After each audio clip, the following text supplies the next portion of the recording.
Salam, hər vaxtınız xeyir. Mən riyaziyyat müəllimi Sənan Vəliyev. Bu gün sizlərlə ibtidai riyaziyyat üzrə onluq kəsirlər mövzusunun MHM 2025-dən ilk 20 sualının test izahını təqdim edəcəm. Bu video izahda testləri izah edərkən çalışacağam ki, həm də bizə xüsusi lazım olacaq bu mövzuya aid qeydləri də bildirim ki, siz də özünüz üçün qeyd eləyəsiniz. Hal-hazırda bizim ibtidai riyaziyyat üzrə yeni başlayan qruplarımıza qeydiyyat davam eləyir. 051 595 1091 nömrəsini WhatsApp-na yaza bilərsiniz.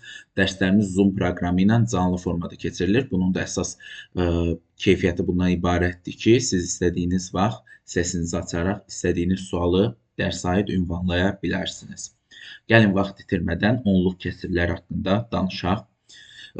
Onluq kəsirlərin hesablanması, toplanılması, çıxılması, vurulması, bölünməsi, daha sonra onluq kəsirlərin ən əsaslı müqayisəsi imtahanda öz əksini, keçən ilki imtahanda ən çox elə onluq kəsirlərdən nümunə göstərilmişdi.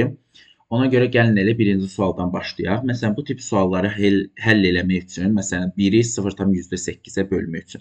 Əgər mən 1-i 0,8-ə böləcəmsə, bu zaman gəlin məxrəci vergüldən, yəni ki, belə deyək, onluq kəsirdən azad eləyək. Onluq kəsirdən azad eləmək üçün məxrəci 100-ə vurmalıyam. Çünki bilirik ki, vergüldən sonra neçə dənə rəqəm varsa, vergüldən azad eləmək üçün o qədər sıfıra vursam, bu ədəd vergüldən azad olunar. Vergüldən sonra 2 dənə rəqəm gəldiyi üçün bu ədədi 100-ə vurmalıyam. Əgər mən məxrəci 100-ə vuracamsa, məcburam sürəti də 100-ə vurum. Onda 1 100-ə vurulur 100, 0,8 100-ə vurulur 8. Daha sonra isə hesablamamı artıq apara bilərəm. Yəni, istəsəm indi hal-hazırda 100-ü 8-ə bölərək cavabımı yaza bilərəm və ya belə deyim, digər hissələri həll eləyib, daha sonra ümumi hesablama apara bilərəm. Amma mən 100-ü 8-ə böləcəm. 100-ü 8-ə böləndə 12,5 düşür. Bunu da kənarda bir yerdə 100-ü məsələn 8-ə bölsəm bir dəfə, onun içərisində 8 bir dəfə 8, daha sonra 20-nin içərisində 8 2 dəfə 16, çıxanda qalır 4. Artıq bundan sonra vergül qoyulur. Qalıq 4 deyil. Bu onluq kəsir şəklində yazacağım üçün vergül qoyulur. Bura bir dənə 0 artıra bilərəm. 40-ın içərisində 8 5 dəfə. Bu olur 12,5. Daha sonra bu test tapşırığında vergüldən azad eləmək üçün yenə də 100-ə vuracam. Artıq 100-ə vuranda 2-ni 100-ə vuranda 200, 0,4-ü 100-ə vuranda 4. Cavab eləyəcək 200 bölü 4 50. Yuxarıdakı test tapşırığında yenə də 100-ə vuracam. 4-ü 100-ə vuranda 400, 0,2-ni 100-ə vuranda eləyir 2. Bu 400-ü də 2-yə böləndə cavab edir 200.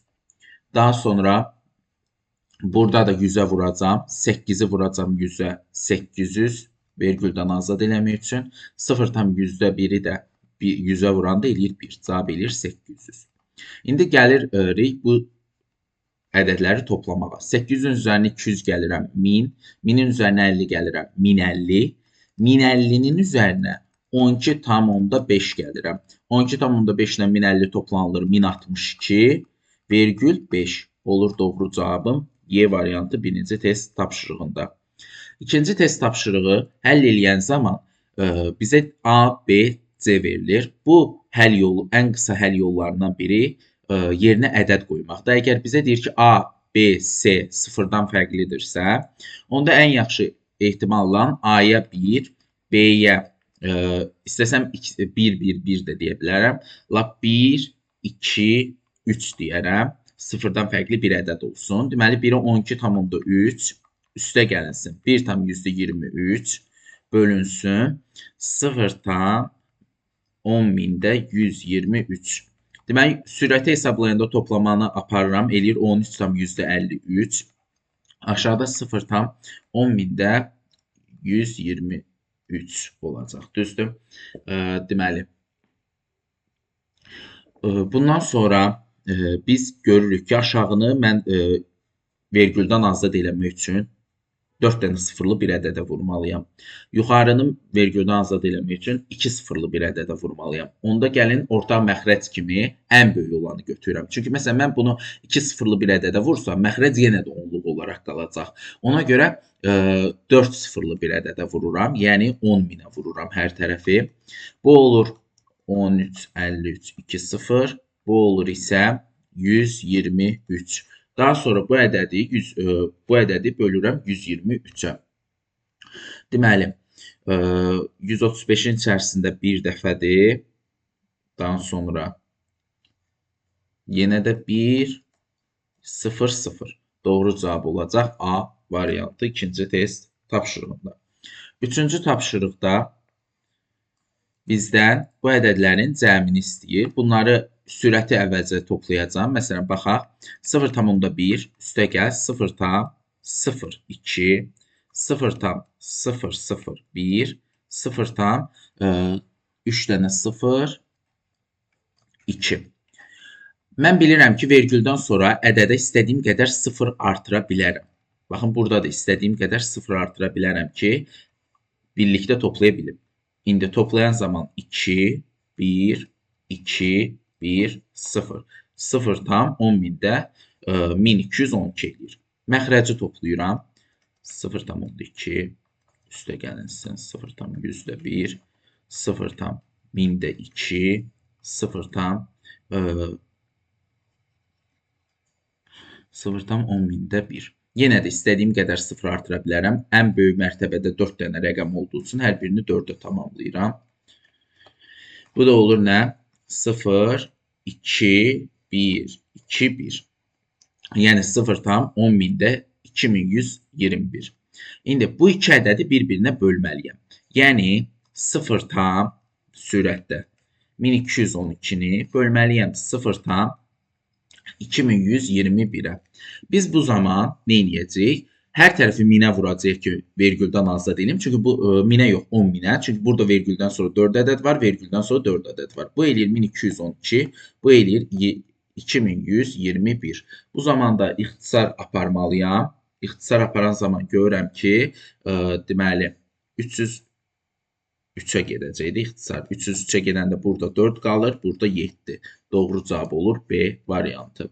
İxtisar gedəndə sürət və məxrəc eyni bir ədədə bölünür.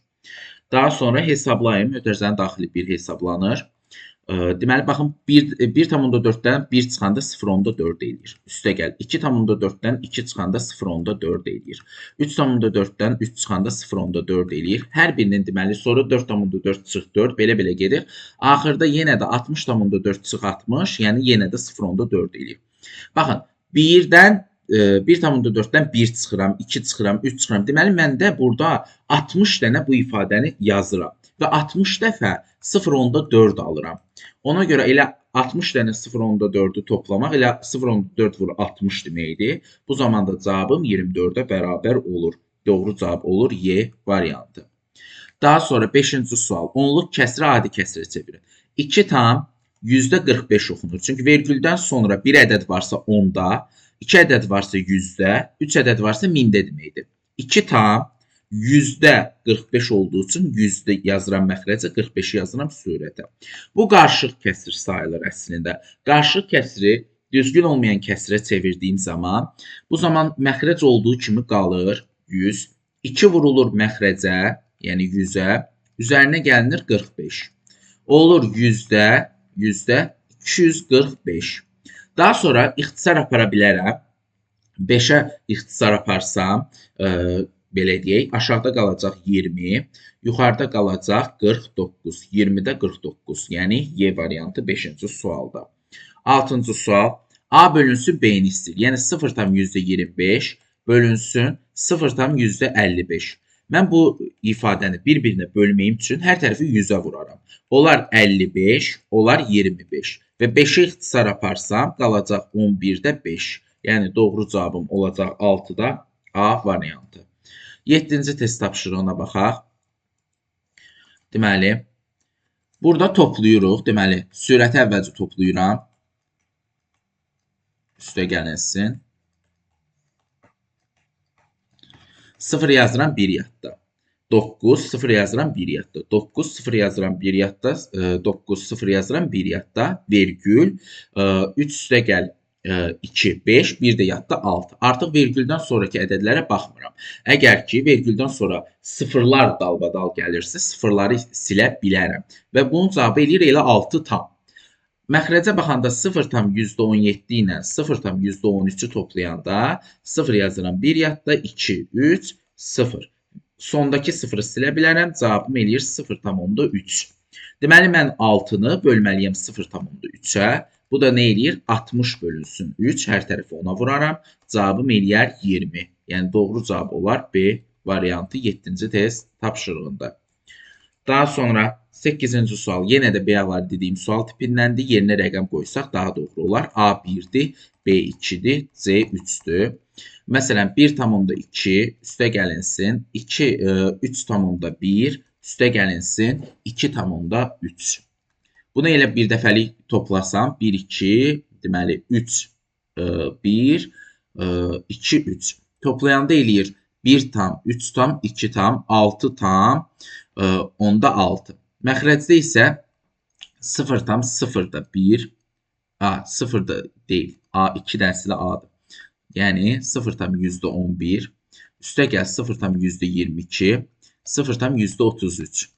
Bunu da toplayanda 0,6, 6, yəni %66 edir.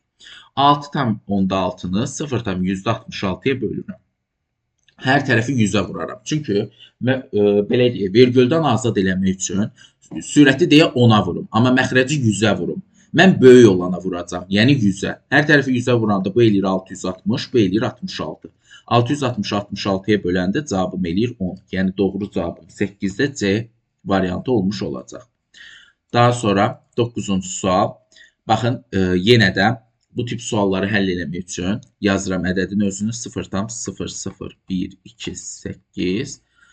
İndi bizə yazıb ki 0,2, 0, belə deyək də, %2, 0,2. Gəlin, baxın, 10-da 2 vur, 100-də 2 vur, 1000-də 2.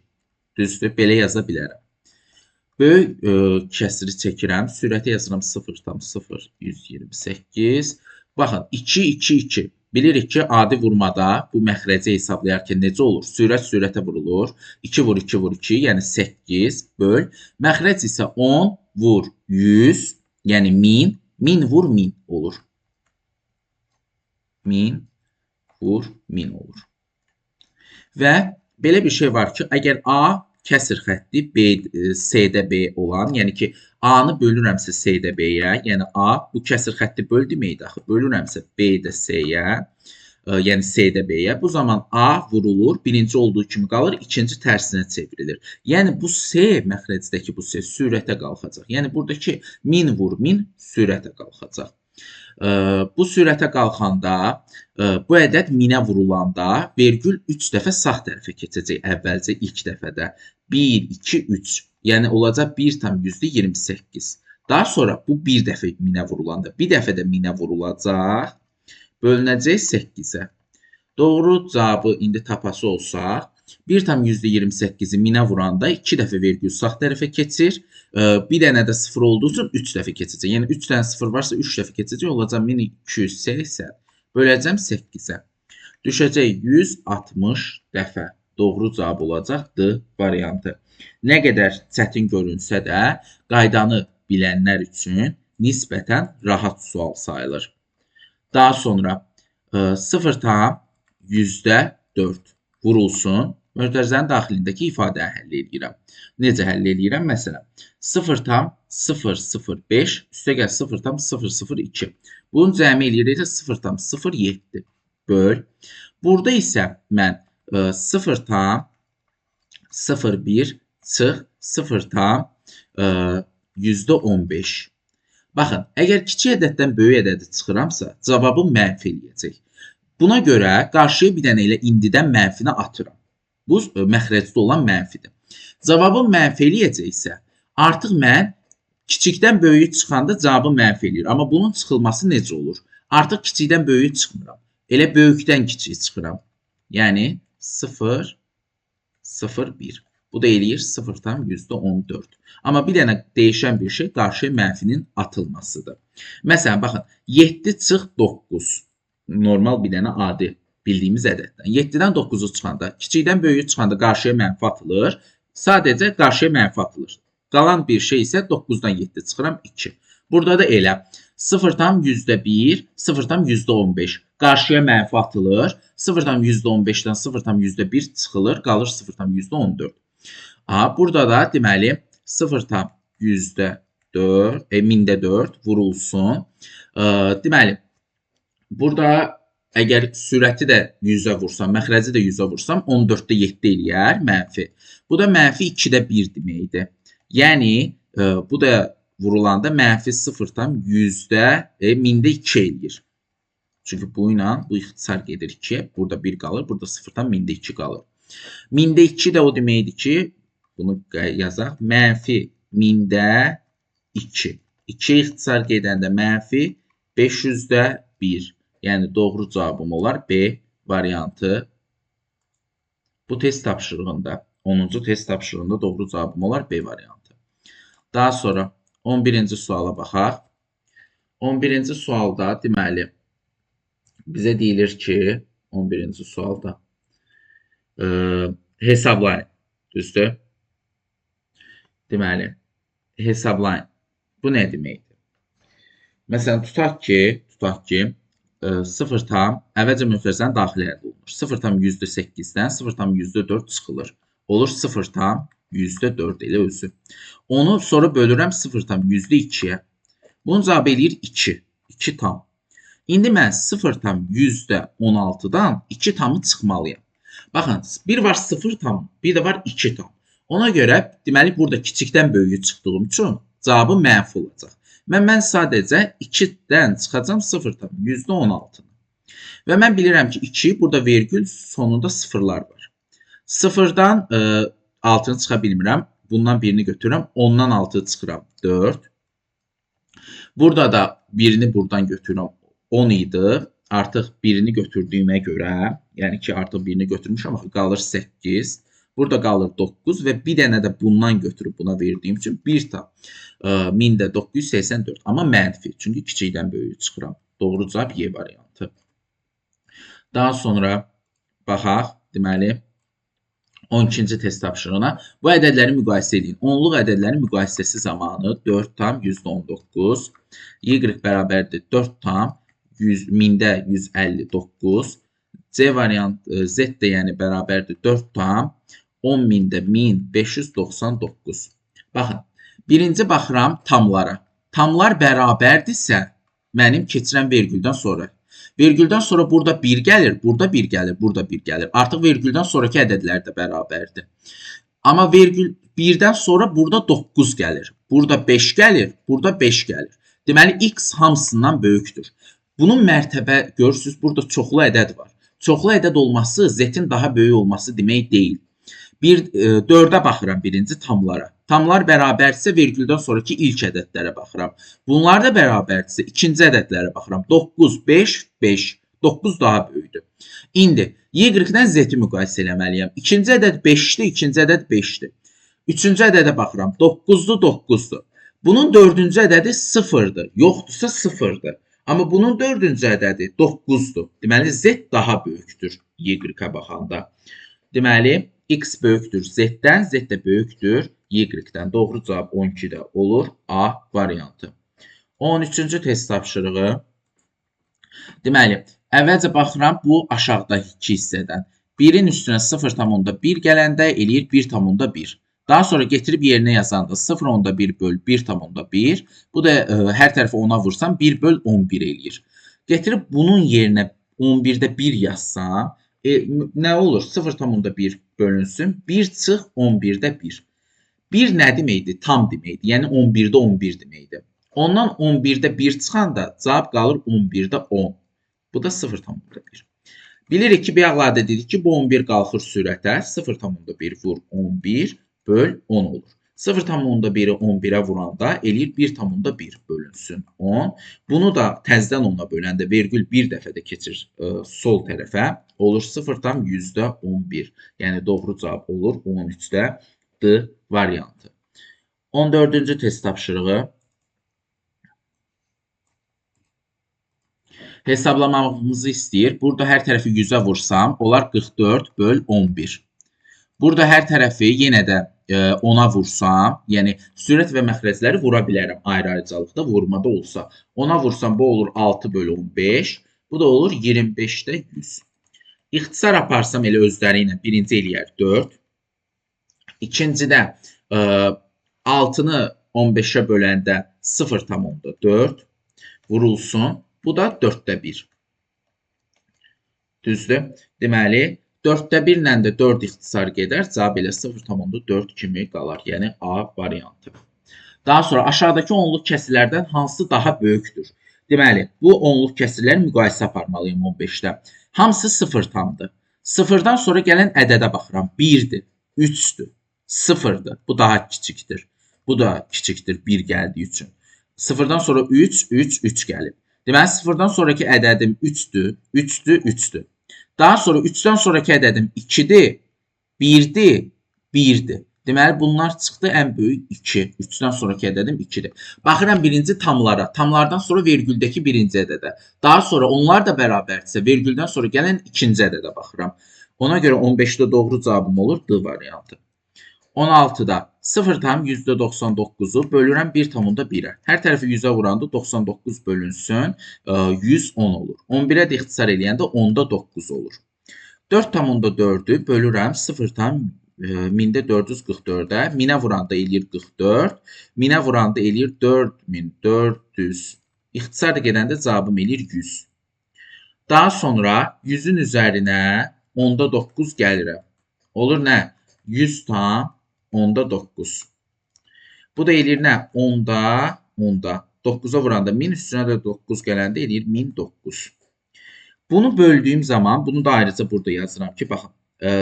10 tam %9 bölünsün 0,1. Yuxarını 100-ə vursam, məxrəci də 100-ə vurmalıyım. Bu da eləyir 10-da 1009. 10-da 1009-u bölməliyəm 10-da 1009-a. 2 eyni ədədi bir-birinə böləndə onsuz da birinci olduğu kimi qalacaq, ikinci də tərsinə çevriləcək, cavabım eləyəcək 1. Yəni doğru cavabım olur C variantı. Daha sonra 17-ci test tapşırığına baxaq.